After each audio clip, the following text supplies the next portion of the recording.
সঙ্গে দাঁড়িয়ে যায়। পুরুষের সঙ্গে দাঁড়াইলে অটোমেটিক আমাদের গায়ে তারা ধাক্কা দেয়, অটোমেটিক ধাক্কা দেয়। তো আমি বলতে চাই আমাদের যাতায়াতের সুব্যবস্থা করা হোক। তারপর সর্বশেষে আমাদের যে বাংলাদেশে আমরা শ্রমিক যারা আছি, বর্তমান দ্রব্যমূল্যের এত দাম, আমাদের জীবনমান স্বাভাবিকভাবে চলতে পারতেছি না, আমরা পারতেছি না। আমাদের অত্যন্ত আবেদন যেটা থাকবে, আমরা ধানের শীষে ভোট দিব।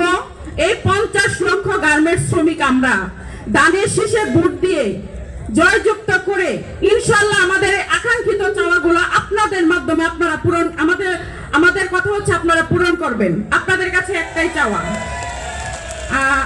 আমরা গার্মেন্টস শ্রমিক, আমরা উপস্থিত এখানে গার্মেন্টস শ্রমিক যারা আছি, আমরা সকলেই আমাদের যে দাবিগুলো, এগুলো আমাদের দাবি না,